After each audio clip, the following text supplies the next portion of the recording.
Okay, winter is on the way, and if you listen to this show, you know there's only one product that I absolutely rely on when I get a sore throat or a scratchy throat, and that's the delicious Pine Brothers Softish Throat Drops. Now, it's the only throat drop that is ranked #1 in throat coating action, #1. And I mean, you can literally feel it, that coating of your throat, with their gum acacia, their plant glycerin, and, of course, their delicious natural flavors. Now, they're amazing. My favorite is wild cherry and licorice. I also love the honey and licorice. Now, I've heard a lot of people onto Pine Brothers. You want to know the first three things that come out of their mouth? One, they're delicious. I can feel them coat my throat, and wow, they're soft, almost like a gummy bear. Yeah, I know they're soft. That's why they're called Pine Brothers Softish Throat Drops. Now, work with me, people. So this season, look, you're going to have some throat issues, and do what I do to soothe my golden throat. I use Pine Brothers Throat Drops. You will love this product. It's worth every penny. You can find Pine Brothers at CVS, Select, Walmart, Target, ShopRite. Why? Because they are the best. Let not your heart be troubled. You are listening to the Sean Hannity Radio Show podcast. All right, glad you're with us. 1 week ago today was Election Day. What a difference a week can make in the lives of every American. The forgotten man election. And what a difference it makes in terms of how you might feel about the future. Now, if you're on the liberal side of the ledger, well, you know that this is happening now all around the country. I don't know whether to laugh or to cry because it's so self-indulgent and so over-the-top crazy that you got to wonder, come on, this isn't real. You know, but it is real. You know, so I told you the story. I actually read the one elite New York public school or private school where the coddled generation have never been taught to grow up and where everyone gets a trophy and nobody feels bad if they actually lose a match. I mean, it's such insanity. Well, this is now happening on college campuses, and you're watching the left in America throw a collective temper tantrum because they didn't get their way in this election. And what's funny about it is the everyone gets a trophy generation striking again. There was a report out of Portland, many of those arrested in the anti-Trump protest, they didn't even bother to vote. So you got the hysteria, the absolute mania that's taken over. You can't get around New York City anymore.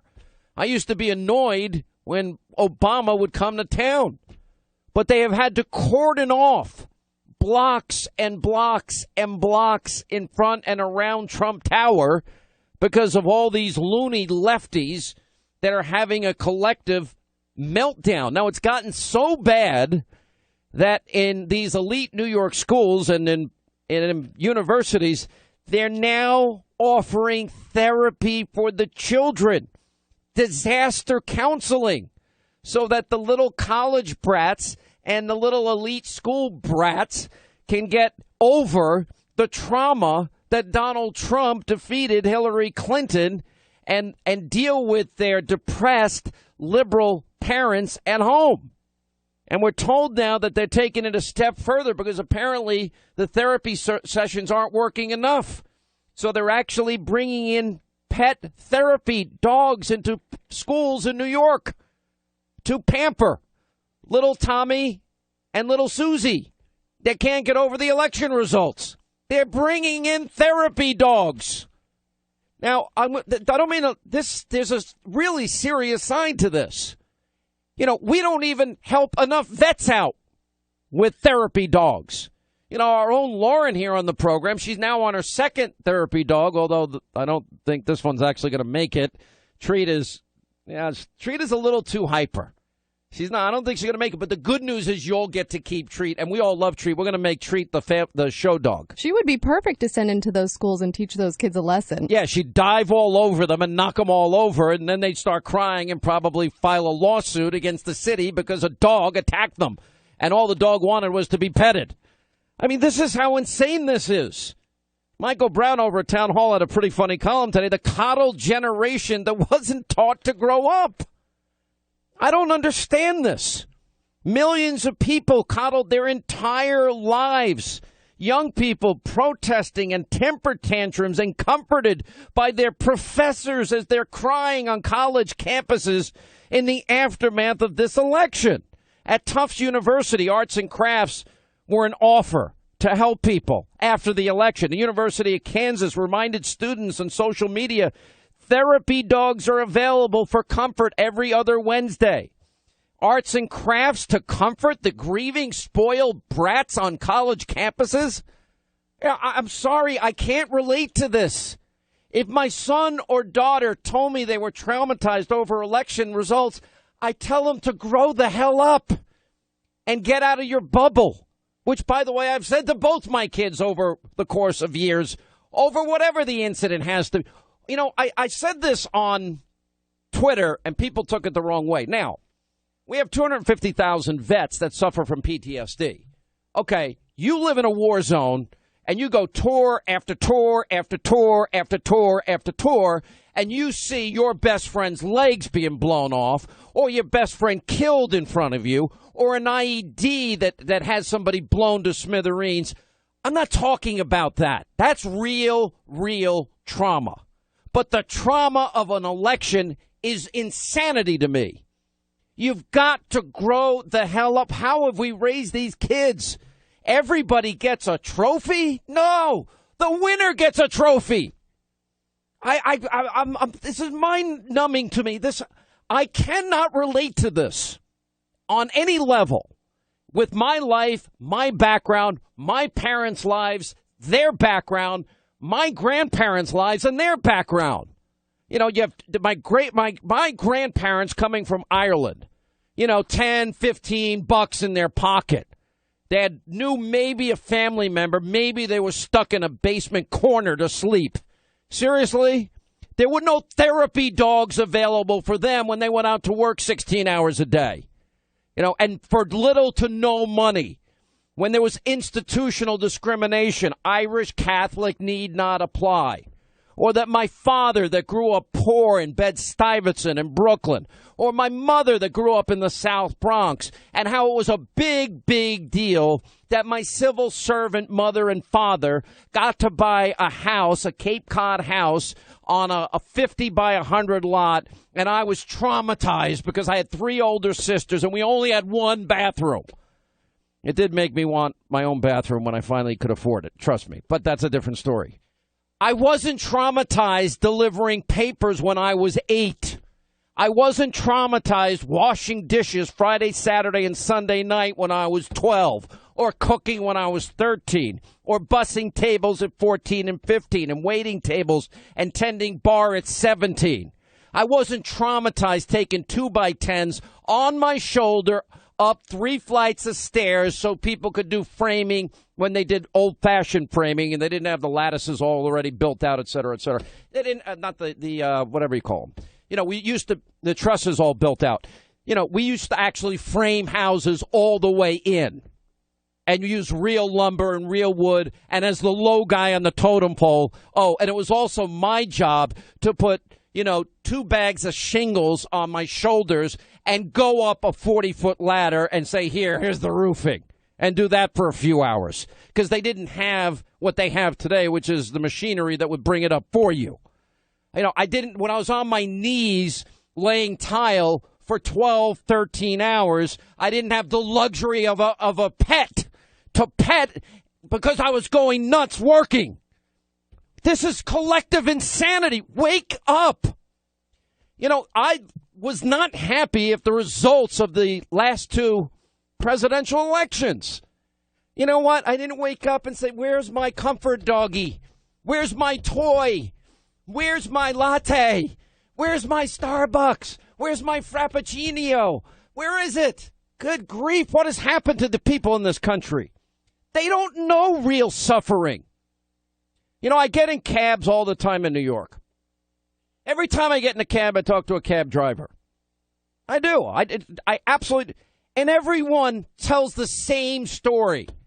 That before they even make a penny for themselves in their 12-hour shift, they've got to pay $200 for the rental of the cab, the rental of the medallion, and the gas, and the insurance, and whatever else they have to pay. And then if it's a decent day, they'll make $300 for themselves, and they'll go home driving in traffic that is insanity. They could use comfort dogs. The vets that sacrificed and did 10 tours could use The vet dogs, which, by the way, our friends over at the Huntington Country Club, we support their charity every year. Lauren's been doing it here on the show. She comes to me one day, can I bring in a dog to train for vets? And Linda, what I said, absolutely. They deserve it. We don't give them what they need. But these spoiled brats at these rich elitist schools can't handle an election result. Grow the up. Grow up. It's unbelievable. You're so pampered and spoiled, rotten. You don't know what life is. You don't understand the sacrifices of every man and woman that ever fought in the military and laid down their life for you to have a meltdown and roll up in a ball because you don't like the election results. Get over yourself. Go get a job. That's another thing. Where do these protesters work? Do they work at all? I mean, do any of them work? Do they have jobs? How do you have that much time on your hands to go out and protest like this? Whoever came up with the idea that losing is a bad thing? Oh, Hannity, what do you mean by that? I've had plenty of setbacks in my life. You know what? We've had plenty of down rating periods in my life. We've had plenty of losses, also had some wins. Now, when I put everything on the line against Obama in 2008, I did it because it was the right thing to do. When I fought for Romney in 2012, I did it because he would have been a much better president than Obama. And yeah, I went out on a limb for Donald Trump because I like his agenda. And now I want him to fulfill his promises. And that's the only thing I want from Donald Trump. I don't want a trip to the White House, tickets to the inaugural ball. I don't give a flying rip about any of that. I want the people in Wisconsin, Michigan, Pennsylvania, Ohio, and the rest of the country to get opportunities to get back to work. I want our country energy independent. I want Obamacare thrown out and a decent health care system put in place. I want the wall built. I want refugees vetted. I want educational choice. I want health savings accounts. I want lower corporate tax rates so the repatriated money can come back. And I want to get the country safe and secure. That's not that much to ask, is it? You know, that's all I'm looking for here. What is it? How did we come in 3 generations? How did we go from no money immigrants, poor, suffering, very little shot of really achieving the American dream, but they just wanted the freedom, to the next generation that gets a little house, in my family's case, 50 by 100 lot, to, okay, Hannity's a success. And my sisters are all successful in their own right. How did we get there? We stand on the shoulders of people that really sacrificed. And if you're in college, I don't care if you're borrowing the money or mommy and daddy are paying for you, which, by the way, I just hope you appreciate that they can if they do. Or if you're in an elite New York school, get over yourself. Read and learn something about the lives of real people. Learn about auto workers that lost their jobs in Flint, Michigan. Learn about the great city of Detroit that has been decimated because of liberalism. Learn about the hard work construction workers do, the hard work that nurses do, the hard work of the people that make this country great, and get over yourself. And stop asking for therapy dogs and therapy over an election. Unless you were diagnosed with cancer today, or somebody in your family has been, or somebody's dying that you love, or some accident happens, you're pretty darn lucky that you're breathing and you live in the greatest country God gave man. Get over yourself. I cannot stand little baby temper tantrums. To be a joke. I do not believe this is happening. I'm literally about to kill myself, and I'm not kidding. You better fix this right now. I literally am gonna die. I need an ambulance. I need an ambulance. Maybe I need a therapy dog. Listening to that. You know what? You think you got it tough? I want you to think of the people that I met at Bethesda and the people that I met at Walter Reed over the years. Guys that had their legs blown off. Guess what? Their legs are still gone. They never got them back. And most of them don't have therapy dogs or counseling because our VA sucks. Think about them before you go on this self-indulgent, petulant, little sympathy tour that you're on, the crybaby liberal leftist tour. Good grief. It's just pathetic. You know, we're now a nation of, oh, I earned a trophy too. I participated. No. You know what? I teach my kids. They're both athletes. You know what's great about individual sports? Is because you're going to lose. Get over it. You're going to have to learn to get over it or else you're never going to compete. You're going to win. You need to learn to be a gracious winner. And the most important thing if you're an athlete is you got to learn the harder you're willing to work, guess what? The better you're going to do.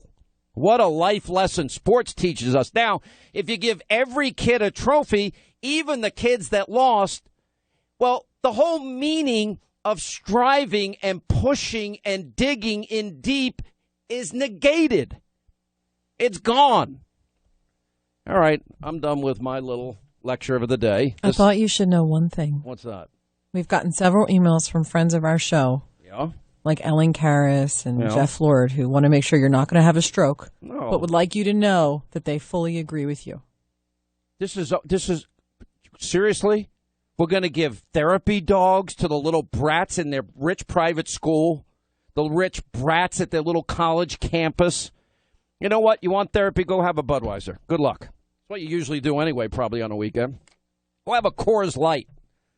That's my drink of choice lately, Coors Light. Or a Pine Brothers after a rough monologue. Yeah, exactly. To be a joke, I cannot believe this is happening. I'm literally about to kill myself, and I'm not kidding. You better fix this right now.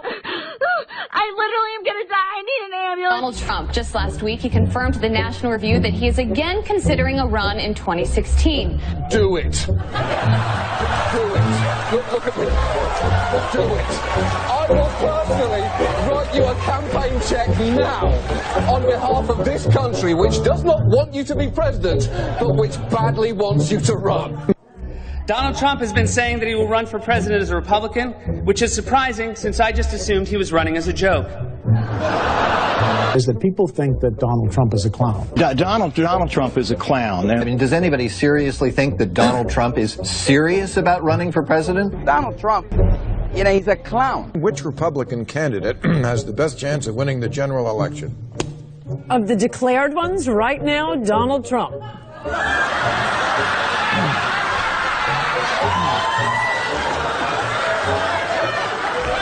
President Obama will go down as perhaps the worst president in the history of the United States! Exclamation point at real Donald Trump. Well, at real Donald Trump, at least I will go down as a president. Basically, this is the beginning of the end for Trump. The beginning of the end. Beginning of the end? This is probably starting of the beginning of the end for Donald Trump. Donald, you're not going to be able to insult your way to the presidency. The strongest person usually isn't the loudest one in the room. So right now we have Hillary's about a 75 or an 80% favorite. We have different versions of the forecast you can look at. Poll has Hillary Clinton up by double digits nationally, 12 points, 50-38, a four-way race. Clinton leading in Florida, Clinton leading in North Carolina, Clinton leading in Ohio, Clinton leading in Nevada. I could go on and on and on. I continue to believe Mr. Trump will not be president. And so, right now, Mr. Trump, to answer your call for political honesty, I just want to say, you're not going to be president, all right? It's been fun. It's been great.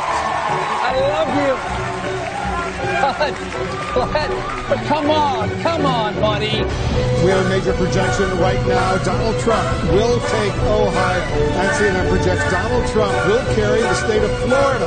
Huge win for Donald Trump. Donald Trump, we project, will win in Kentucky, in Indiana, with its 11 electoral votes. West Virginia, Oklahoma, Tennessee, Mississippi, South Carolina, Alabama, North Dakota, with its 3 electoral votes, and South Dakota, Texas, Arkansas, Louisiana, the state of Montana, North Carolina, Georgia, Iowa, Utah, Wisconsin, Arizona, Kansas, with its 6 electoral votes, Nebraska with its 5 electoral votes, and Wyoming with its 3 electoral votes. Sorry to keep you waiting. Complicated business. A lot of people have laughed at me over the years. Now they're not laughing so much, I'll tell a you. joke. I cannot believe this is happening. I'm literally about to kill myself, and I'm not kidding. You better fix this right now.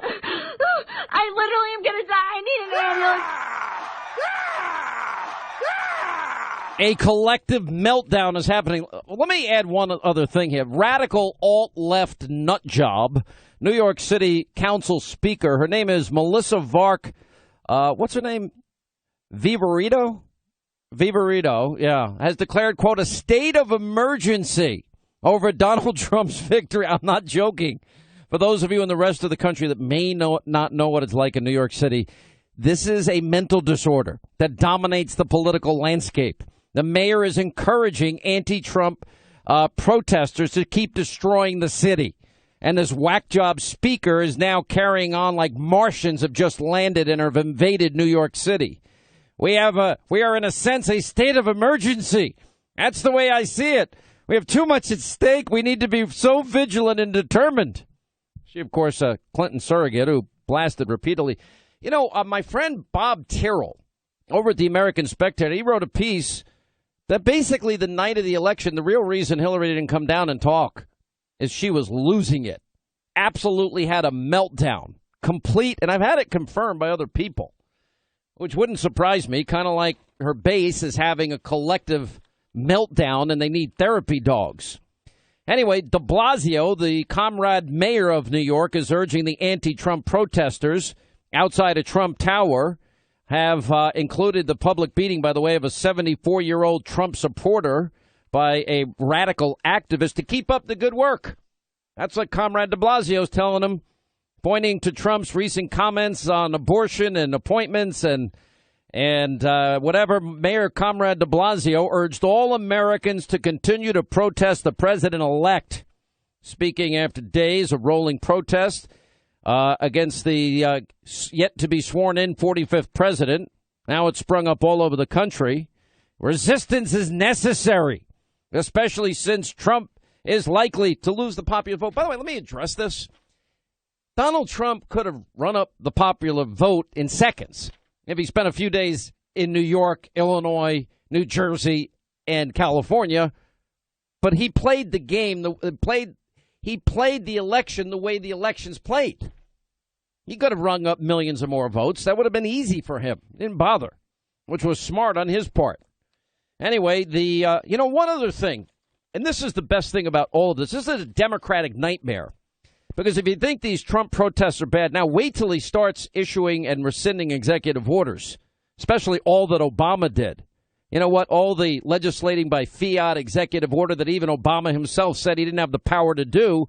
You know, Investors Business Daily in early 2014, when Obama was frustrated with the Republican-controlled Congress, Democrats gave him a standing ovation when he proclaimed, I've got a pen and I've got a phone and I can use the pen to sign executive orders and take executive actions and administrative actions. What do you think Donald Trump's going to do his first couple of hours in office? By the way, I have a tip for all of you in the liberal media that probably need therapy dogs also, like the poor children at school. I would bet the first couple of hours of Trump's presidency is going to be spent with a pen in his hand, rescinding executive orders. Just a guess. Not that I have inside knowledge or anything. Not that I'm smart. Even though I tended to get this right more than you did. Saw what was coming when you didn't. Just like Obama's disaster. We saw that too. But don't worry, we're dumb, stupid talk show hosts. We don't know anything. And I kind of like being the underdog. Don't you like being the underdog? Don't you like the fact that we are underestimated all the time and they scratch their heads collectively? How does this Hannity guy keep figuring out what we're too dumb to figure out? How does he do it all the time? He was right about Obama when you really admitted Obama's a disaster. Yeah. Wasn't that hard to figure out if they would have done their job. I know it sounds like Booingle. Hey, boo-boo. Yogi Bear. Hey, boo-boo. I do that one, too. Oh, geez, little girl, get me a beer. Oh, God. Who's that? Archie Bunker. Oh, I know. I'll take you back a few years. I want to say to Hannity, you did a good job beating up on my poor little pumpkin over here. It's really unfair what you did to me. All right, enough with the games. Anyway, so his words reinforce for nearly 8 years, Obama massively expanded his authority on national security issues, the prosecution of whistleblowers, secret surveillance courts, wars without congressional authorization, drone campaigns without public oversight. Noted Tim Mack of the Daily Beast. During this time that is left, with the exception of some civil liberty groups, remain largely silent. Oops, never mind that constitutional scholars believe those executive actions represented a constitutional breach. By the way, all of that's done. That's gone. That's finished. And I'll give you an example. A Trump advisor predicts immediate action against illegal immigrants. All he has to do, because Obama never bothered to respect co-equal branches of government, separation of powers, all he needs to do is rescind his executive order. And guess what? Executive amnesty is gone with the stroke of a pen. The Lord giveth, the Lord taketh away, so they say. Oh, Justice Ginsburg now acknowledges Trump will pick Scalia's replacement. Gee, that's stating the obvious.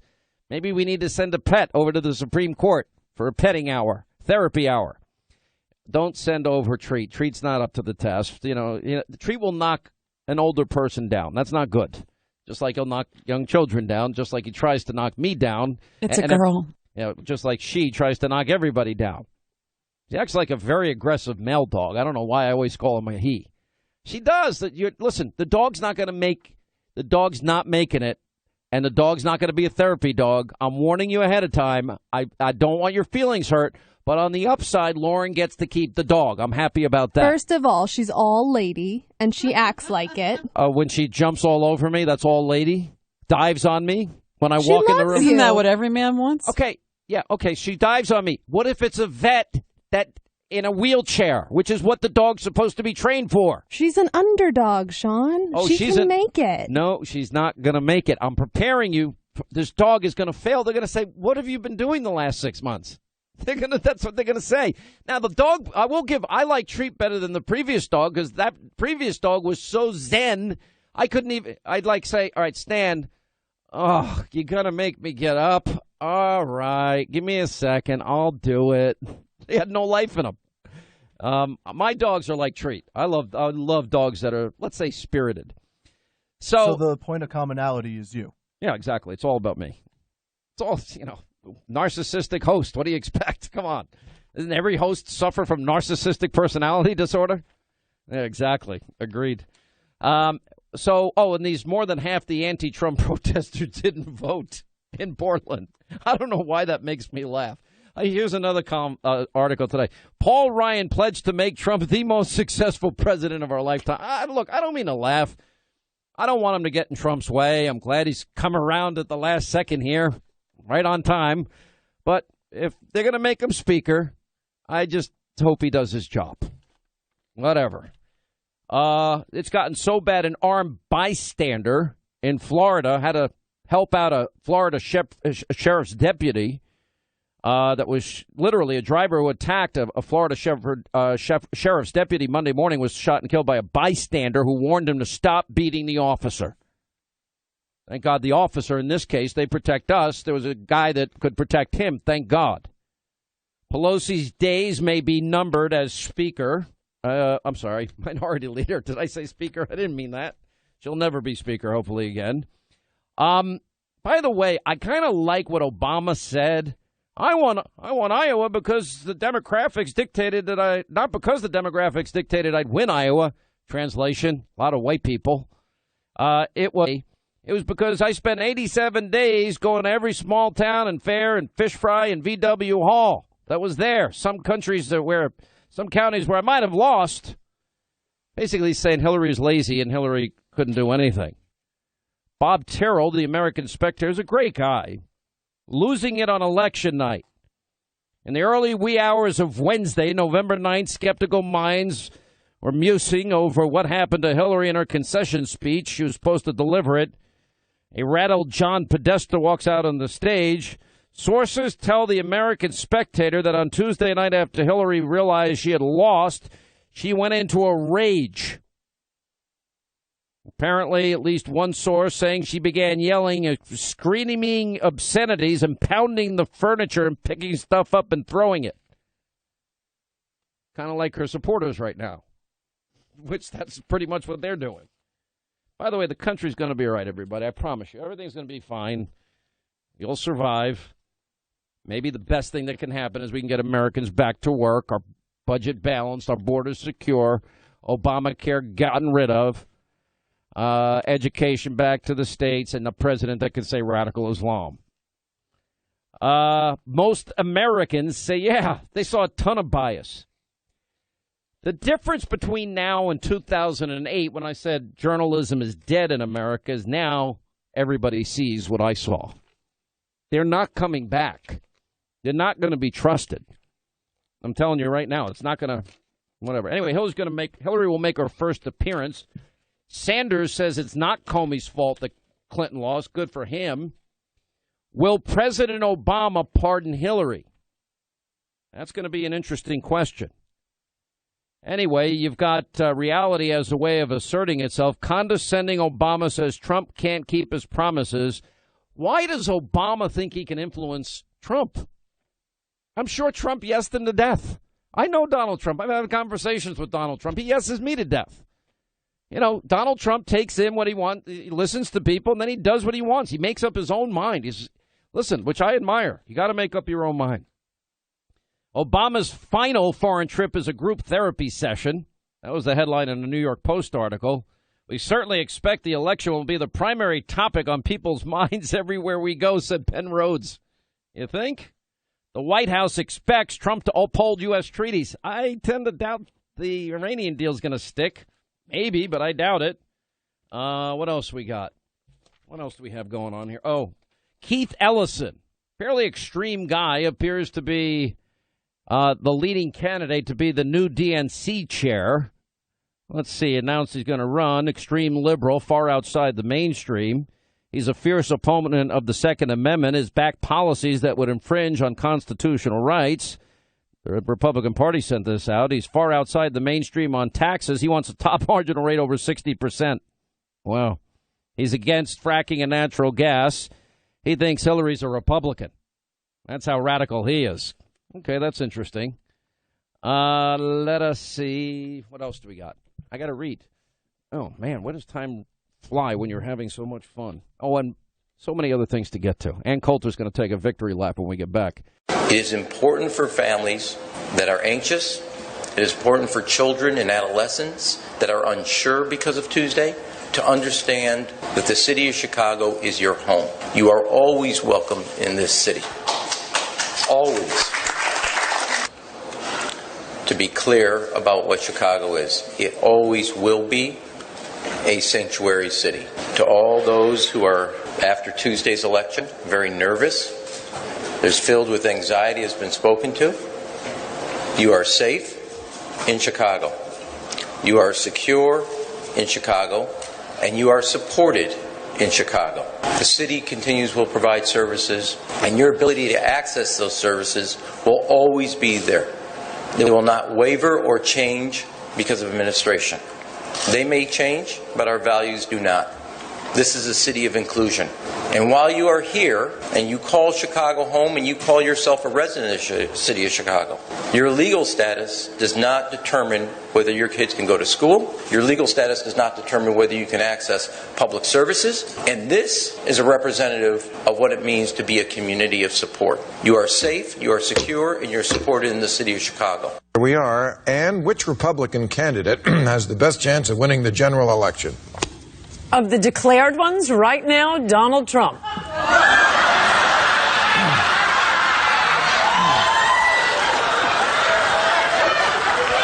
especially like. What about of all of them? I mean, Scott Walker. Laughter from the audience. Scott Walker, would you say? Of the ones who aren't declared, no, Romney Walker's my ticket. Romney Walker. See, But last time you said if we nominate Romney, we'll definitely lose. And I was right. But well, why will he win this? That was 2 third years time's the in charm? advance, and it was because actually it was third time was the charm for Reagan. Right.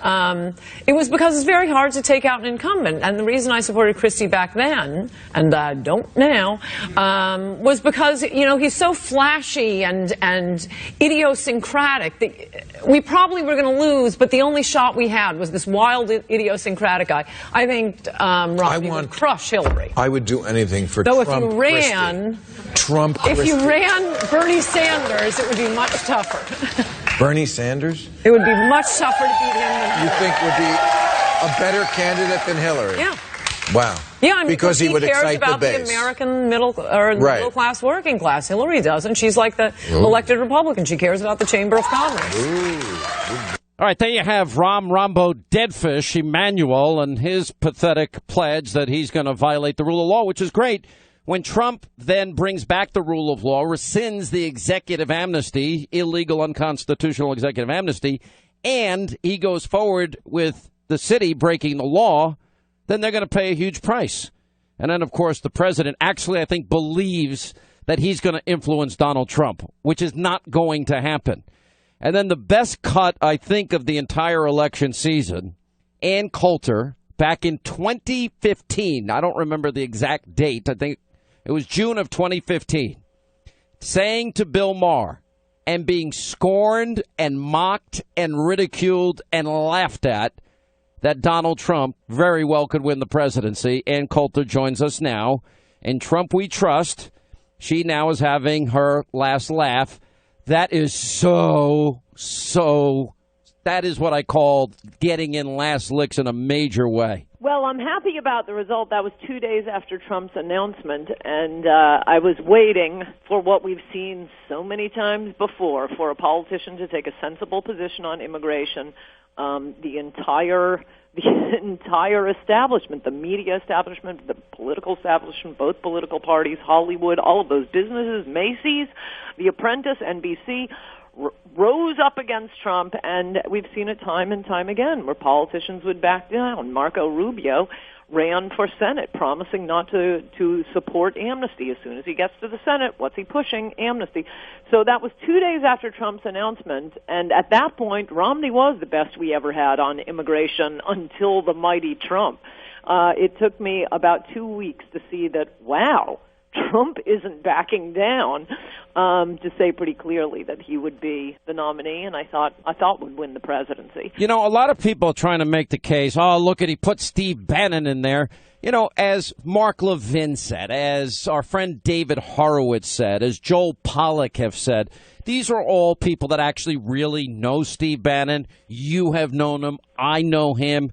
This false narrative just shows me that the media that tried to assassinate Donald Trump's character and were all in the tank for Hillary, they haven't learned a thing, and they're back to their same old tricks, which, by the way, has now been rejected by the American people. Yes, exactly right. We've just gone through 16 months with the media calling Trump Hitler. I believe every single op-ed columnist at the New York Times at one point or another in the past year had a brilliant think piece on the comparisons between Donald Trump and Adolf Hitler. And it didn't work, so now they're trying it with his aide. I'd never heard of it, and I'm sure you haven't. Nobody had heard of this alt-right until Donald Trump was running, but now having discovered these teenagers, they're really leading the way and taunting the media and the liberals, and their position, I think they're leading us the way out of this by just saying, no, actually, it's fun to be called a racist. Yeah. Well, I got to tell you. It's the only reaction to this nonsense. I don't want to hear anyone going on TV and somberly telling us that Steve Bannon is not an anti-Semite, is not a racist. How about screw you? I kind of like your attitude, Coulter. I think the days of Republicans apologizing for the built-in phony narrative. Could you look, if Donald Trump follows through on his agenda, I have an addendum to his tax plan, and I have an idea for his education plan. Tell me if you like it. You know he's going to mention the penny plan. I'm flying to New York. Oh, shut up! Strangling you. Will you just shut up? Well, that would be a good idea, by the way. But I'm not talking about that. I want to get to that immigration. Can I ask the question? So he's going to repatriate trillions. He's going to have a 15% corporate tax cut. The repatriation tax is going to be 10%, which is really low, which means a lot of money can be brought in. But if he added an incentive that it'd only be 7.5% tax if you invest in the cities that need it most, and when he says here's education going back to the states, he should go into major cities with predominantly black communities and say the days of horrible education for your children is now over. Right, okay. But one thing I want to say about the sanctuary cities is just first on the general point, then on the specifics, and that is it really is such a ratchet effect with these liberals. They win in completely illegitimate ways. Rulings from the Supreme Court for abortion, for gay marriage, although there's no mention of abortion and gay marriage in the Constitution. And the next day you have gays showing up at that Kentucky clerk's office demanding that evangelicals hand over marriage licenses. Meanwhile, rights that are actually in the Constitution, the right to bear arms, Congress's authority over immigration, the federal government's authority over immigration, the commander-in-chief's duty to guard the borders, and we've had the Heller ruling on guns. What was that, 5, 6, 7 years ago? Google that for me. It was a long time ago. Try to get a gun in California. You still cannot get one, and I would submit to you, I bet you can't get one in Illinois. Immigration, this is expressly the duty of Congress to issue rules governing the admittance of people. It is expressly the duty of the commander-in-chief to guard our borders. That is the job of the Department of Defense, which is why these appointments are very, very important. Everyone forgets Department of Defense. Listen to that name, defense. What does that mean? It means defend America. It does not mean defend Germany. We ought to bring all those troops home from over 100 countries around the world and set them to work building the wall. Even the most extravagant estimates of how much a border wall will cost amount to less than 5% of the Department of Defense's entire budget. This is why every one of these appointments being made right now matters. I would love to see Senator Sessions as Defense Secretary. We need someone who cares about defending America and not defending the Ukraine and, various other countries that hate us around the world. As for how he can, a Trump administration, also HUD is going to be important. All of this money that pours into especially overspending states like Illinois and California, which is where a lot of these sanctuary cities are, and New York. Illinois and California are headed straight for bankruptcy like a bullet train because of those teachers' unions pensions. Not only will Congress, under Republican hands, they would be insane to bail out these overspending states and make nice states like Tennessee, Alabama, Michigan pay for the overspending of California. But you can, of course, withhold federal funding. They can't just violate federal law like this, and no serious judge would uphold these sanctuary cities. I got to tell you, the most important thing for me now is that the Republicans get out of the way, realize that it's Trump that won the election. They didn't win Wisconsin, Michigan, Ohio, and Pennsylvania. He did. And I actually worry about the Mitch McConnells and Paul Ryans of the world and whether or not they will undermine the Trump agenda or try and water it down. I agree with you. I think McConnell is, we'll see. I think he's smarter, and I hope they have all gotten the message. Immigration is a bigger issue than they thought. Every problem is solved with immigration. It's interesting. There are a lot of things Donald Trump was the first to do as a presidential candidate. Certainly as a Republican, he's the first one to say, we're not cutting entitlements. You know what would go a long way to shoring up Social Security, Medicare, and Medicaid? Getting illegal immigrants off of it. Getting the parents of H-1B visa holders off it. No, these are plans meant to support Americans when they fall on hard times or when they become elderly. The job situation, the black youth unemployment rate. How about we get them to work building a wall, building bridges? There is going to be so many wonderful things. Every problem is made better by a moratorium on immigration and building a wall. All of that, I think, and I kind of get a kick out of you when you say, you did a column recently and you said, this is Trump's agenda. How many items on the agenda were there? The first 100 days, I had a detailed schedule for him. And what was day one? Start building the wall. What was day two? Continue building the wall. What was day 100? Report to public on building of wall. Continue building wall. And 99, day 99? Hang on, let me check my notes. Work Continue your way back. Building wall. Oh, so, but I agree with you. And also I would argue that it's time to do it. Were you at all worried when he said, well, some parts of the wall may be a fence, depending on where they are, but I'm building the wall? Oh, good grief, no. You know what this reminds me of? Remember when the media lured George Bush the First into breaking his pledge, that outrageous breach with the American people? I mean, for the youngsters listening, when the first Bush, who had only was elected because it was supposed to be Reagan's third term, promised at the Republican National Convention not to raise taxes. He actually predicted how the Democrats would come to him. This was in his speech. They'll come to me and they'll say, "We really need to raise taxes to kill the deficit. We'll trade you this."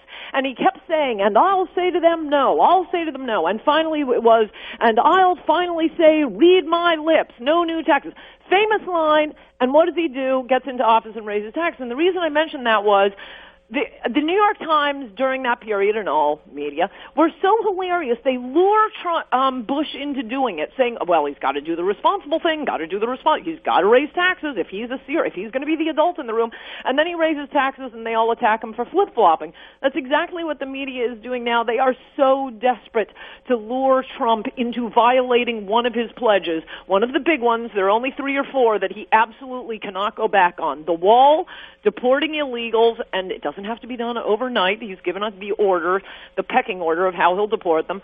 Renegotiating trade deals. And not starting a pointless war. Those are the big ones. If he betrays us on those, they'll impeach him, and there'll be nobody to defend him. As long as he fulfills those, and I absolutely believe he will, as I did since about 2 weeks after his announcement speech, if he does those, he can shoot anybody on Fifth Avenue, and the American people will have his back. And I will also predict to you that he will get even more of the black vote in his re-election run, because he's one thing I've noticed, people have to go on TV and say something. They can't just stand there and stare or sit there and stare at the camera. So they all start saying the same things, even when they're manifestly insane. And one of the ones they were all saying this year was, well, when Trump appeals to African American voters, he doesn't really want their vote. He's trying to get the votes of suburban women. No, actually, I think he really wants the votes of African Americans. He has been absolutely said everything I've always wanted a Republican candidate to say. I think he's going to do it. I think he's going to bring back so many jobs and be so good for all Americans, but especially the working class and the middle class. Those are the people that matter to me. I don't care about all these people in Washington. I want to see those people get their jobs back. Too many Americans have been suffering for too long. I call this the forgotten man election, and the forgotten man stood up and said, I'm sick of it. Thank God. Yeah. And by the way, Ann, you were really out front in all of this. I give you a lot of credit. Well, I tell you when you're a pain in my neck, so I've got to tell you when I like what you do, but this is what you were dead on. And thank you for always being with us. We appreciate it. Thank you. Good to talk to you, Sean. Bye-bye. All right, let's get to our busy phones. Jim in Los Angeles, California, KEIB. What's going on? How are you, Jim? I'm good. Thanks, Sean. Hey, first, before I get to my point, I just want to thank you for making sense of this mixed signal campaign that we just went through. You just were the light in the dark. Thank you. Listen, some people have been really nice in their notes to me. I'm only going to say this. I'm not one of these people that takes compliments well. I'm told that by a lot of people. I get all squirrely about it. All right, here's what I want to tell you, though. As hard as this fight was, the real fight just begins. I am more focused on the real fight now. I am way beyond Tuesday of last week. I'm happy. I'm excited. I'm glad. It's an opportunity. But I'm kind of like what Trump said on 60 Minutes, time to roll up our sleeves and get to work. Get to work, exactly. Because let me tell you, they are going to try at every front to stop, undermine, and hurt his presidency. Every day, the left is already showing they can't handle it. Well, don't you think that CNN, MSNBC, New York Times, they've all sort of rendered themselves irrelevant politically? They just lost it. I totally agree. Look, I see the ratings. They've lost it, believe me. And, I think they've lost credibility for a lifetime. I really do. All they're doing now is driving divisions in America, and that's what we're seeing on the streets. What do you think? Yeah, I think they live on it. I mean, I was watching last night. I turned on CNN for just a minute, and it was actually by accident. I'm just flipping the channels. I'm moving over to Fox to see what's going on, to watch Bret Baier's show. And so so I stopped, and I have all the shows taped on DVR. So and I hit the wrong. Anyway, long story short, what are they doing? Donald Trump has so many lawsuits. Oh my gosh, he's in trouble. Well, this is an unprecedented situation for the country and the presidency. And I'm like, guys, they don't get it. And the other thing, all these attacks on Bannon, Joel Pollak was amazing in a debate that he had on CNN. Name one example of Breitbart and white nationalism or whatever this. I don't even know the names of these racist people because nobody pays attention to them because nobody can stand them. But yet you've got Black Lives Matter. They got invited to the White House with Obama. Hillary sought their endorsement. What do we want? Dead cops. When do we want them now? I'm not inviting those people to my house. I don't want any part of people like that. I don't want any part of racists. It was funny. I don't even think that Trump, when he was first asked about David Duke, knew who he was. It's ridiculous. It's just, they are not going to stop. They're not going to learn a darn thing from this election, and they are going to continue to undermine him and any attempt to fix the precipitous decline this country is in. This is the left. This is what they do. You are going to see the kooky, move on, Occupy, Black Lives Matter side of the Democratic base out for the next 4 years, and if he's elected twice, the next 8 years. No matter how much progress is made, especially, for example, if Trump follows through on his New Deal for Black America and things start getting progressively better, they wouldn't even take good results because they're so married to their twisted ideology. I'll give you the last word. Go ahead. And look, Simone Sanders the other day could not even conceive that 4 black men beating up on a white man wasn't a hate crime. She couldn't even conceive it. Well, by the way, defended that it wasn't. Think of that tape, and I showed it last night. Think back. There have been tapes. The Rodney King incident. Remember that? And the country had a collective sigh of outrage. And by the way, there is, in the case of Rodney King, he was driving 100 miles an hour through the streets and all sorts of things happened in that thing. But you just don't beat people that way. You don't treat people that way. If it were Trump supporters beating up a Hillary supporter, it would have been a much bigger deal. Trust me. The whole world is watching. The whole world is watching. Black Lives Matter. Black Lives Matter. Black Lives Matter. Black Lives Matter. Black Lives Matter. My body, my choice. Her body, her choice. My body, my choice. Go home. Donald Trump is got to go. Hey, go home. Donald Trump, go away. Racist, sexist, anti-gay. Donald Trump, go away. Racist, sexist, anti-gay. Donald Trump, go away. Racist, sexist, anti-gay. White supremacy, save our humanity. And white supremacy, save our humanity. And white supremacy. Trump, Trump, Trump, Trump, Trump, Trump, Trump, Trump, Trump, Trump, Trump, Trump, Trump, Trump.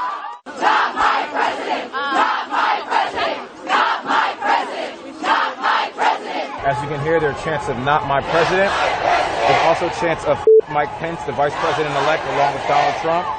We vote Trump, damn it. You voted Trump. You voted Trump. Oh, we did. Yeah, you voted Trump. She been yeah. Oh, y'all vote. I gotta do that to beat his ass. Don't vote Trump. Don't vote Trump. Don't vote Trump. Yeah, this shit been it. Why do you beat people up like that? Where is your conscience and soul? One of the reasons I have gotten so into martial arts and self-defense, I just don't want to be in a position in my life where I can't defend myself. I want to always be able to protect myself and my friends and my family and people that work with me. And guess what? I can. And I work really hard at it. And I pray that I never have to ever use what I know, the knowledge that I've learned. But if I have to, it's there. Andrea in Indiana, Bloomington, Indiana. Andrea, hi, how are you? And welcome to the program. You've got to be proud of Mike Pence now being the vice presidential elect. Oh, we are thrilled, and we're thrilled about Trump, too, Sean. Thank you for having me on. Thank you. What can I do for you? I just wanted to Well, I wanted to call and tell you about the fact that I'm one of the forgotten men in this country. About 2009, I started working for a university part-time, and I had 39 hours a week. When the Affordable Care Act went through, they dropped my hours by 10 hours per week to comply with the rules and regulations. And, of course, our health care went up. So that Listen, I want to say something to you. Yes. Look, I know from my own life what it was like living paycheck to paycheck. I remember I lost my job once, and I didn't have any work, and I was literally, I went to Manpower. I lived in Rhode Island at the time, and I did a day's work, and they gave me a sickle and said, go up on the hill and cut down those weeds. They didn't have weed whackers at the time, or at least they didn't have one to give me, so I used a sickle, and my hands were like literally bleeding by the end of the day. I've been where you are. Here's my advice to you. Can I ask how old you are? I know you're never supposed to ask a woman, right? How old are you? I'm 38. Okay, you're still young. You know, I want you to, Linda, I'm going to put you on the phone with Andrea. We're going to find the local Express Pros outlet in Bloomington, Indiana, the closest one. We're going to call the president of Express Pros, and we're going to make sure you get special treatment in helping you find a great job that you really like, okay? They're a sponsor of the program. They never charge anybody a penny that's looking for a job. But, look, I can't help everybody out. We've helped a few people out. Whenever we can, we try. And I just want to really, really try and help you. I know how hard this is. But what I'm hoping... And I love my job, Sean. It was not enough hours. No, I know. And by the way, you're not the only one. That's why getting rid of Obamacare is so important. That's why energy independence, look, it'll impact an area like Indiana. And fracking in Pennsylvania and in Ohio. And all of these things that Trump done, repatriated money that we can bring back at a low rate so multinational corporations build factories and manufacturing centers. We got to get all of this rolling. I don't want people's expectations to get out of whack. The next year is Obama's economy. For Trump to do this is a 2.5-year process if he moves really fast before we begin to see the benefits of his plan taking root in some way. So, but hang in there, and we're going to try and help you as best we can. Milo in Washington, D.C. Milo, hi, how are you? And we're glad you called. Wonderful, Sean. Thanks for having me. I'm actually from the Midwest, Chicago and Indiana, but I'm finishing up law school here in D.C., and I wanted to thank you for everything that you do. I'm a big fan, and again, thank you. I'm calling in regards to President-elect Trump's declaring that he would only take $1 salary. I actually have a proposal for an alternative course of action, which I would like to share with you. Okay, what do you got? He can turn around, take that salary and pension for the next 20 years and donate it to charitable causes. Vets, inner-city schools, war widows, create scholarships, build libraries, computers, books for places like Chicago, Detroit, Baltimore, liberal cities in need of resources. He could cement his legacy for the next 20, 30 years as the first president, donating his salary and pension directly to those who feel forgotten. The salary is $400,000. The pension's $200,000. Over a 20-year period, that's $5,600,000. He doesn't need it, but there are people that do, and this could do a lot of good, especially since he's entitled to that salary. And, Sean, I called in today because you have his phone number. You can pass this idea and suggestion off to him and let him know this is an opportunity to show the world and the crooked media that Donald J. Trump is the people's president for all Americans. And this is an excellent opportunity for him to take that salary and do good for those forgotten masses that have been forgotten by D.C. and places that I'm currently at. I appreciate your insight. You know what? I think it's great he's not taking a salary. It sends a message. Only the third president in history not to do it. And I think he's leading by example. I mean, that's one of the things I try to do with my kids. I try to lead by example the best I can. Anyway, to our phones we go. By the way, did you see this earlier? Ainsley Earhart's brand new book that we had her on yesterday about Take Heart, My Child is now number 2, the best-selling book overall on Amazon, which is really amazing. Great account. And you know why? Because it's a great book. And if you have kids or grandkids, and I'm telling you, they're going to love the book. The illustrations are the best I've ever seen. The message is really incredible. So anyway, we've got it up on our website, Hannity.com. Go to Amazon.com. Give a shout out. Ainsley's worked on our show for over 10 years until she got the Fox and Friends gig, which we're really happy about. All right, let's get to our phones. Let us say hi to Steve, St. Petersburg, down in Florida. Hi, how are you? Welcome to the program. Hi, Sean. Thank you for taking my call. I'm a very, very long-time listener. What's going on? So I only do it for the comedy. You only listen to my show for comedy? Just for the comedy, yeah. I like to watch the facts just bounce off the bubble that you're in. I'm obviously a liberal. Yeah. But the main thing that I want By the way, are you doing okay? I mean, I might have to do a Dr. Hannity hour where only liberals call in that are suffering. You know, we have all these. Not suffering. You're not suffering. Okay, good. No, I'm actually I'm retired Coast Guard, and I am actually making more money now than I ever did while I was in the military and working. Well, after all, that's all that I was in. You know what's happening in New York? You've got these school kids that are still unable to process that Donald Trump won the election. They're getting more help. This was in the New York Post today. And they're now, because you remember, we revealed last week that all these coddled little poor children at elite schools in New York and universities around the country, they've been offered disaster counseling to deal with President-elect Trump and their depressed liberal parents. Well, now they're offering, believe it or not, at these schools, they're offering pet therapy dogs for the children because they're so traumatized about the election. So they're told that pettable pooches are going to be brought to private schools in New York City because their students have brought so much emotion, anxiety, and strong feelings after Trump won, and the dogs are there. They're therapy jackets to help the kids. Wow. We're taught up to this point, all got turned on its head because of the racist bigot that just became our president-elect. All right, you know what? My point. All right, stop for a second. Name one racist thing that he's ever said. I have a good point. No, stop. Just, I'm trying to help you. Name one racist thing Donald Trump ever said. I don't like playing your game, Sean. It's not a game. It's not a game. Name one.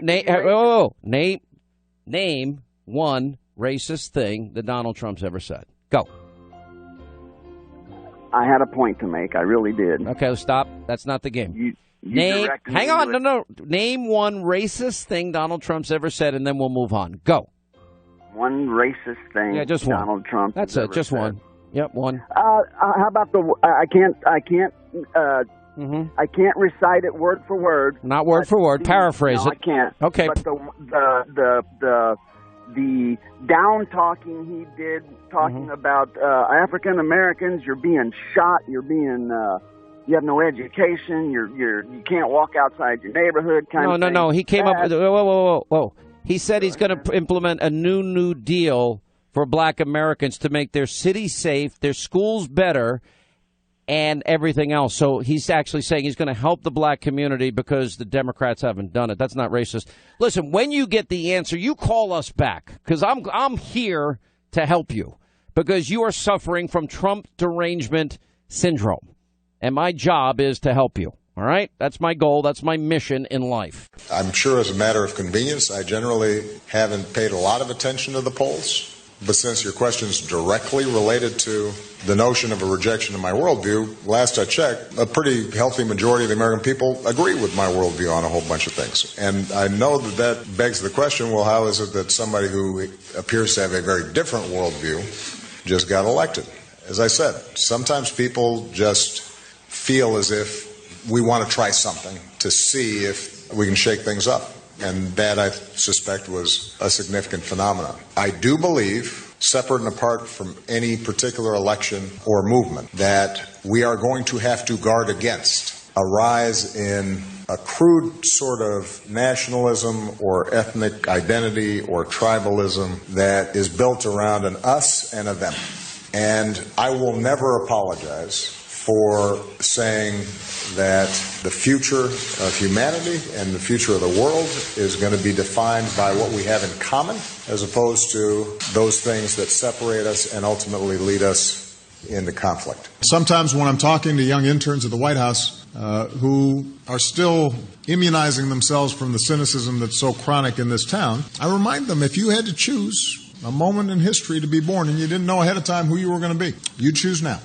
Because the world has never been less violent, healthier, better educated, more tolerant, with more opportunity for more people and more connected than it is today. Why does his points even matter at this time? Anyway, news roundup, information overload hour of the Sean Hannity Show. You know, it's amazing to me. I think he thinks that he's still going to remain president, that he's going to be Donald Trump's chief advisor. In 100 days, what's going to happen is everything that Barack Obama has done in the last 8 years will be undone. All the executive orders will be done and gone within hours. Maybe even some executive orders of George W. Bush 43.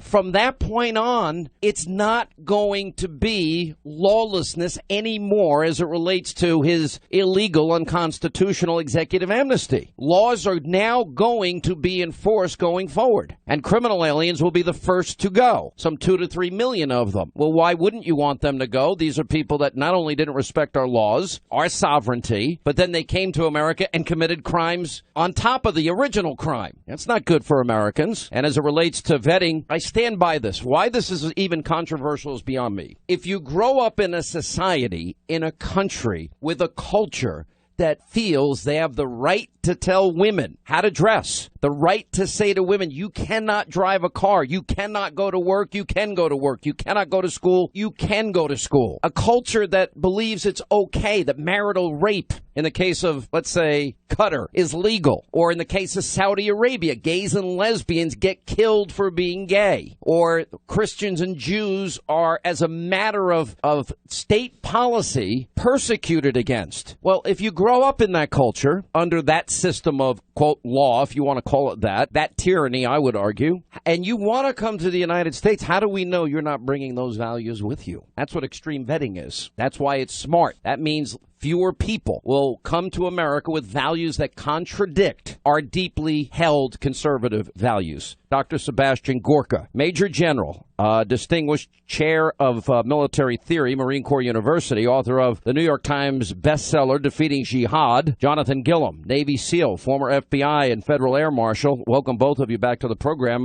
Sebastian, you have been in talks with the Trump transition team about being a part of the administration. I would hope both you and Jonathan are a part of it, because you understand no president can get everything. You have made it your life's work and study radical Islam and ISIS. What value would you bring? What that, to me, would be invaluable, incalculable in terms of the advantages that would give President-elect Trump. Thank you, Sean. Can I just say something first? Your passion is really impressive, because a lot of people after Tuesday have said, hey, we won. It's just the smooth ride now back to conservatism. Yeah. Man, oh man, you still fighting. So I'm still fighting. Well, thank you. If anything, the work's harder now, right? Because right, now we have to do it. My message to Trump is keep your promises. Right. Yeah. Look, I can't talk about what's going on inside the transition team. If something were offered to me that makes sense, I wouldn't be honored. I'd actually be duty bound to support Mr. Trump. You're absolutely right. Let's look at this refugee thing for a second, because I can talk about this from a family perspective.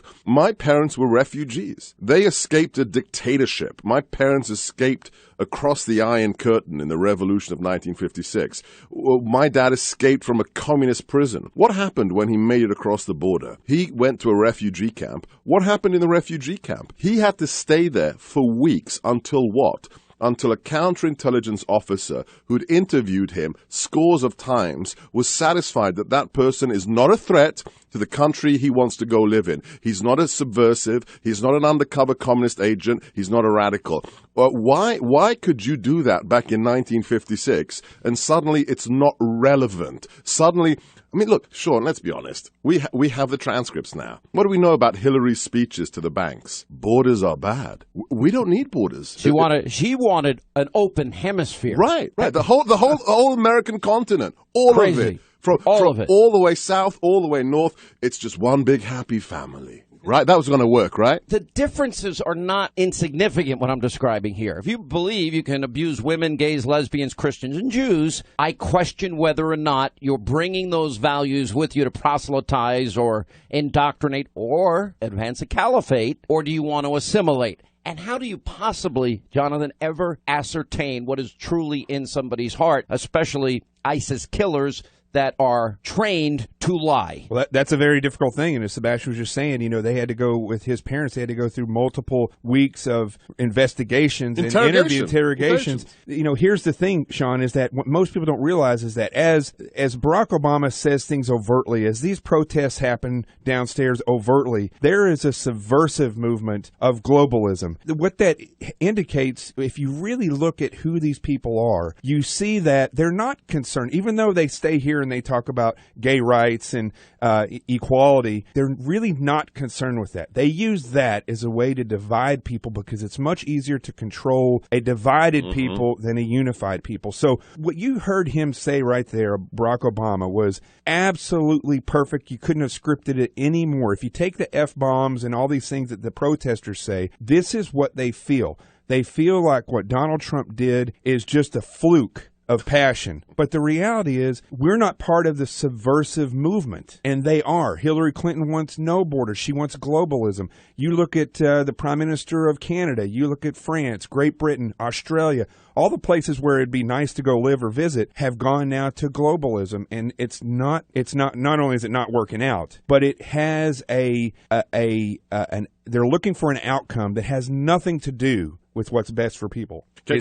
I add something on that? Because usually the thing they're trying to convince us of is that they're doing what they're doing because all cultures are equal, right? Right? Multiculturalism. But let's be honest. It's not about that, because their goal is to subvert our culture. It's not about equality. It's not about, it's all cool and Islam and Christian. No. It's about subverting American values. That's the bottom line. That's what they're trying to hide. Because American exceptionalism gets in the way. Right. And I've said this to you before, Sean, America's never been conquered. We were settled. Every other country But has our been founders and framers all thought that the enemy was going to come from within. And they were right.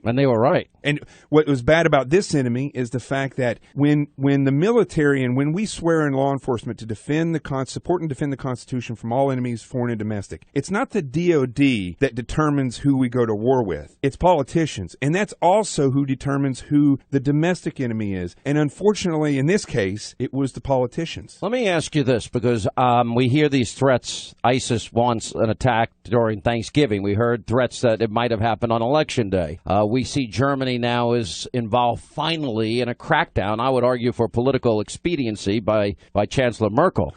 How does Donald Trump go about accomplishing his mission to defeat ISIS without having America engaged in another protracted foreign conflict? Very simple. So let's break down the different fronts in this war. There's the OCONUS, the outside of the United States front, and then there's the CONUS, continental United States. When we're talking about over there, 8,000 miles away, Mesopotamia, Iraq, Syria, we have to understand that we have a role to play, but not as the face of victory. It has to be those Muslims who have suffered the most, because let's be honest, they've wiped out the Christians of Iraq. They're chasing the Yazidis up mountaintops. But who are they killing the most of? Muslims who disagree with ISIS. So we have to empower Jordan. We have to empower Egypt. All those countries that have been dissed by this administration, that just don't trust Washington. If we build a real coalition, they will take the fight to ISIS. In other words, they've got to send the boots on the ground. But they're never going to do that, because this is how the Middle East works, unless our guys are embedded. We've got to have advisors. We've got to have SOF, Special Operations Forces, training them. Then it'll work. And air support. Air support and intelligence. Munition support, intelligence support. Yeah.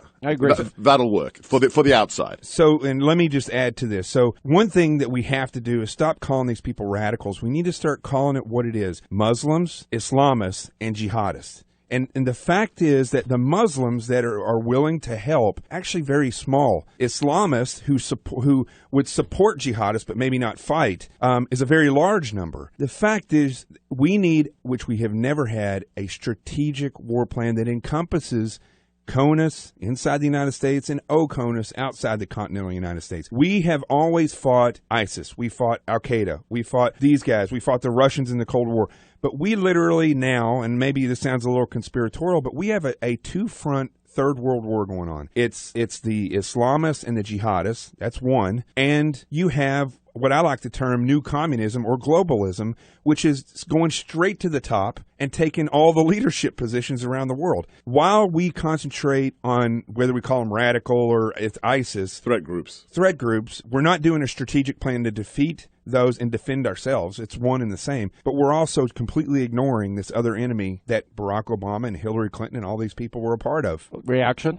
Yeah, look at the Cold War. Look at World War II. There was always a fifth column element, right? There were always guys on U.S. territory that were undermining us from the outside. Don't listen to the propaganda. Look at Al-Jahis. Al-Jahis was a member of the Communist Party at the highest levels of the State Department. What was he doing? Undermining America's national interest. Let me ask you this. Austria's interior minister says that of the 287 Islamic radicals identified in the country, 40% arrived as migrants looking for asylum. 40%.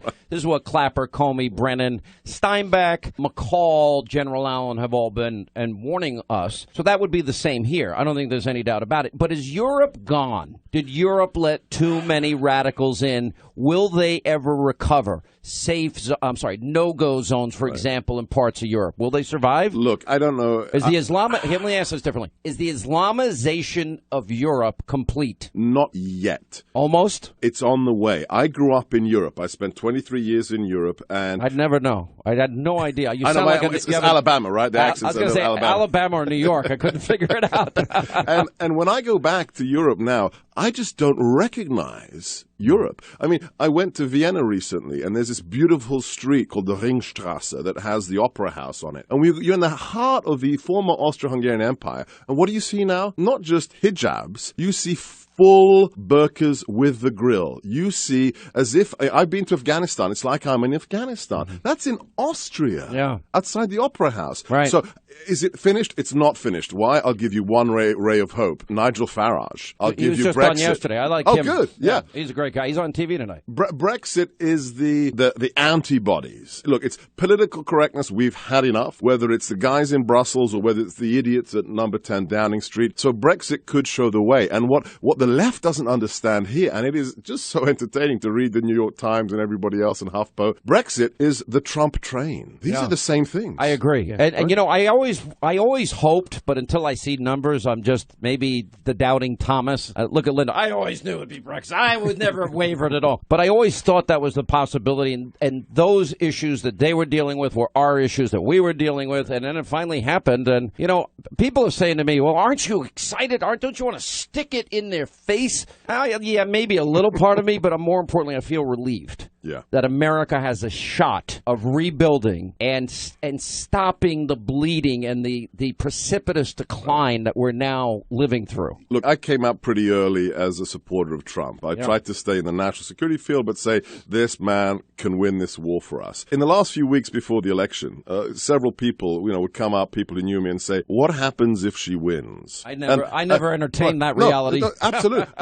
But seriously, I see myself as a realist. Okay, all right, but I wouldn't even allow that. I said I can't go there. I can't go there because it's gone. Supreme Court, just the Supreme Court. Right. I tried with every bit of passion I could muster to make people aware of what this election was about. Listen, love you both. You need to both be in the cabinet, or in the government of Donald Trump in some capacity. National security, I think, ideal. Sebastian Gorka, Jonathan Gillum, thank you both for being with us. Appreciate it. Thank you, Sean. I got the nicest call from somebody that has been somebody who's been, frankly, a mentor to me, somebody that I spent hours watching on C-SPAN doing special orders, somebody that I frankly could listen to for hours and hours and hours on end. He was always passionate conservative with fidelity to our Constitution, and he was somebody that would fight, unlike a lot of modern-day Republicans in the House and Senate that were unwilling to fight the Obama agenda. And he's retired now, and I hope he's having the time of his life. He's when I was in Huntsville, Alabama, I made a call to Robert K. Dornan. I said, Congressman, I've got this Democratic congressman here who hates my guts. I don't have representation, and neither does my audience. Can we adopt you after we had a poll of my listeners? And we adopted Bob Dornan as our special congressman, and he accepted and said he would represent those of us in northern Alabama and Huntsville that didn't like Bob, whatever his name is, Kramer or something. I forget his name. B1 Bob is his nickname, and he's back with us. How are you, my friend? How have you been? Oh, my gosh, Sean. The Sean Sanity Hannity show. Unbelievable. Sean, I have never been so ecstatic since the Reagan election in 80, and I bumped into him at a restaurant on Beverly Boulevard the night after the election with Nancy, and I'm telling you, I just could hardly speak to Ronald Reagan at Dave Chasen's restaurant, and I have never had this feeling. Well, let me steal a quote from Clint Eastwood. Clint said, "I'm an old man, and now I can go out my last years in peace and not be tormented." Well, hang on. You're not that old, B1, number one. Number two, you know what? I want to tell you something, because you were being so nice to me yesterday, and I don't want you to repeat what you said, but I will say this. You've got to understand, I was a student of yours. I was a student of special orders. I grew up with Renewing American Civilization, Newt Gingrich's old tapes, which I still have a copy of. I learned from the pioneers of conservatism like yourself. So I feel, that there's no higher compliment to me that you are happy that I fought hard for the right cause in this election, and that was easy for me to do. Well, Sean, let me say something from yesterday, and I want to repeat it slowly. You and I and Newt and a lot of guys that ride this bucking bronco of American politics, we tend to speak too quickly sometimes. So let me slow down. I have been calling Kellyanne Fitzpatrick Conway. She was my pollster in 96 and 98. We're all calling her a rock star. When I was a fighter pilot, we used to say there are only 3 jobs worth having on the planet: President of the United States, rock star, and a fighter pilot. In any country's Air Force, a fighter pilot. And so we've been kicking around that word rock star since I was in my early 20s flying supersonic fighters. Well, Kellyanne's not the only rock star. Sean Hannity, you are a rock star in politics, and I'll tell you why.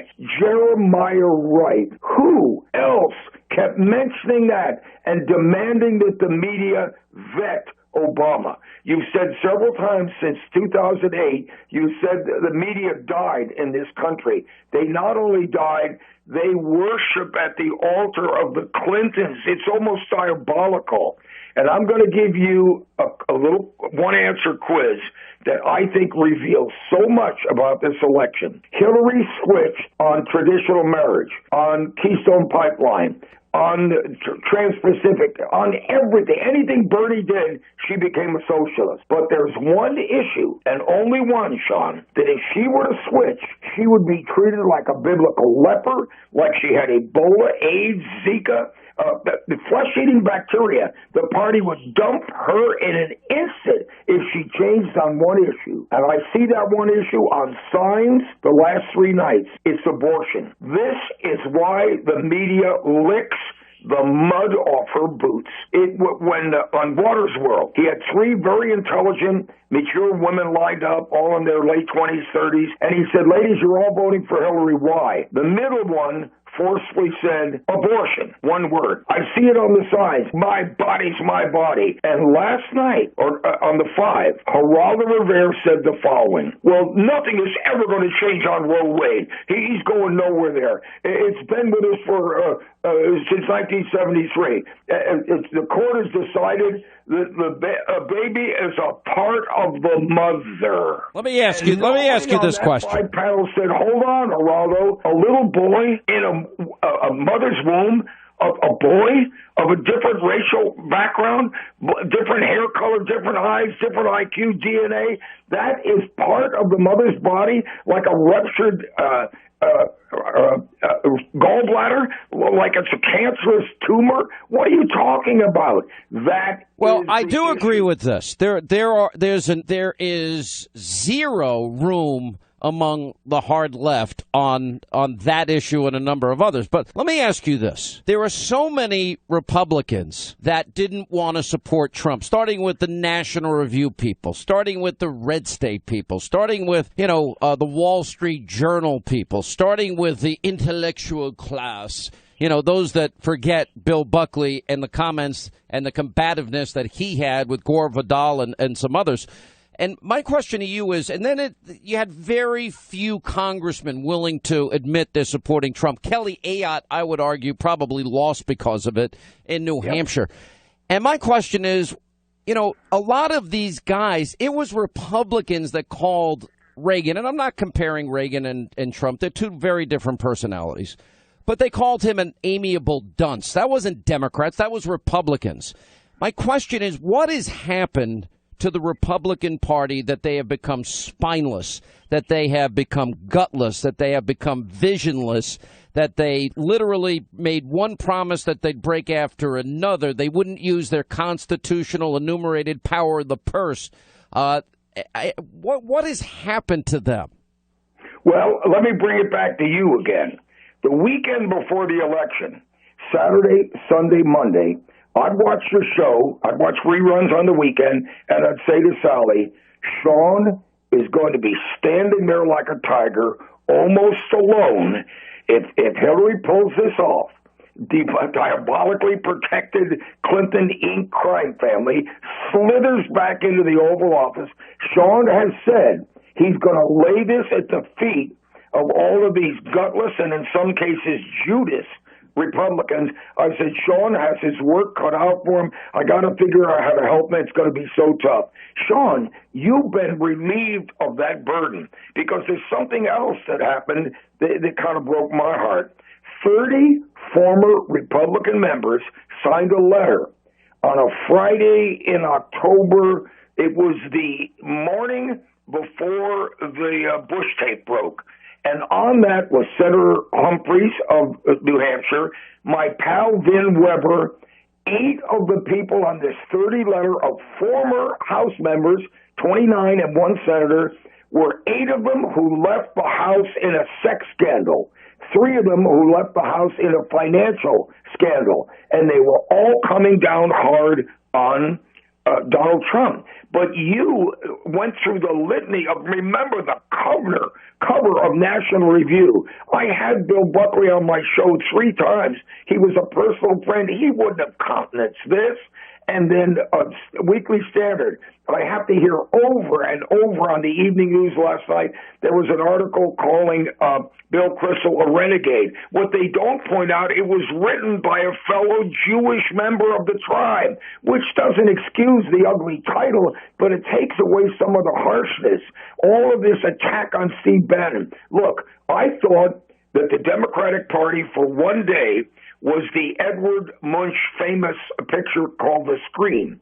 That's one of the wealthiest for years. It had the record of selling at, I don't know, $130 million or something. When it broke the record in 1912, it was $20 million, The Scream. Home Alone, that great little actor Macaulay copied that Scream. It only lasted a day or two, Sean. They are back on the attack, led by a former communist Van Jones with his white lash lines.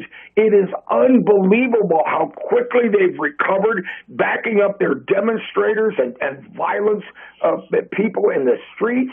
That man so viciously beaten that you showed on your program, you said it was tough to watch. I was clenching my teeth because 90% of the punches were sucker punches from behind his head. And then this woman comes on and goes, oh, poor white people, give me a break.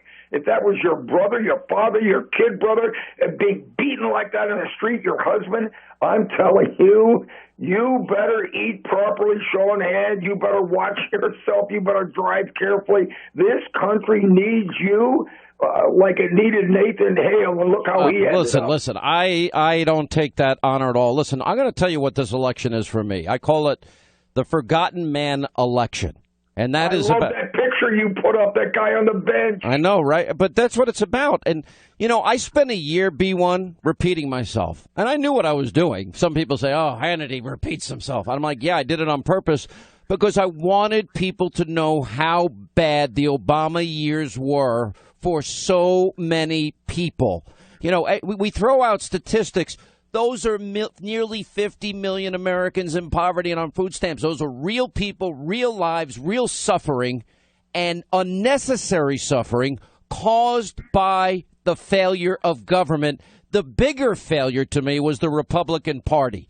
The bigger failure was John Boehner adding $5 trillion to the debt, not using the power of the purse. The bigger failure was, McConnell promising to stop executive amnesty and unconstitutional amnesty, and they ended up funding it because they didn't want to be blamed for a government shutdown. And, here's Donald Trump. Listen, nobody's perfect. I think you've read in the good book, we've all sinned and fallen short. He's not perfect, but he had the courage of, many, many people combined, took more heat than anybody I've seen in my political lifetime, maybe including you. And that's saying a lot because you took a lot of heat your whole career. And he went out and said, this is the alternative agenda. We're going to secure the border. We're going to lower the corporate tax rate. We're going to get the economy going. We're going to be energy independent.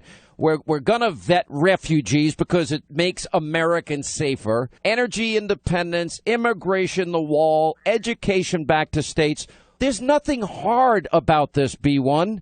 The only thing that was missing was somebody with a vision to articulate that to the American people. It's not complicated. Well, there's one word you use over and over, spineless, and I see it in all of the best religious publications now. You know I'm a loyal Catholic to the core, but our bishops, I now call them duct tape bishops. What does that mean? They reach for the duct tape and personally put it on their own mouths. They do not speak out except for about 20 hero bishops who really went to the wall. But, Jesus always used parables. Let me tell you a story that... Right, we have less than a minute, though. But, by the way, I can't even go to the Catholic Church anymore. And I was raised a Catholic like you. I know it. I'll find you the right priests and bishops. When you have a traditional holy pastor, which Sally and I do, you've just about got everything. But let me tell you this one story. I'm a freshman. It's 1977. You, I think, are just starting in Alabama. And remember when you adopted a congressman to get rid of whoever that guy was in northern Alabama, you remember it came down to two people. And I won. Yep, I remember. Who the other person was? Who? Newt Gingrich. Yeah, I remember Don't now. forget Okay. that, Sean. I beat him out. I was your adopted congressman. now, here's the story. I'm at the computer at the back of the house.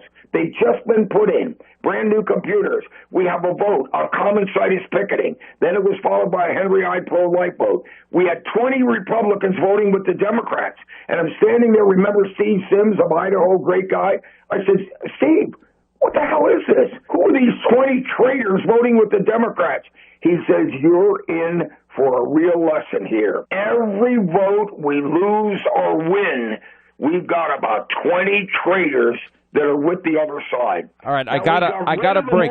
Yeah, real quick. We never found our spine. The last guy who's retiring, Richard K. Hanna, is the only Catholic in the House who votes for abortion. And he finally retired because he knew All he right, was going to B1 lose. Bob, I've got to go because of the constraints of time. I could listen to you all day.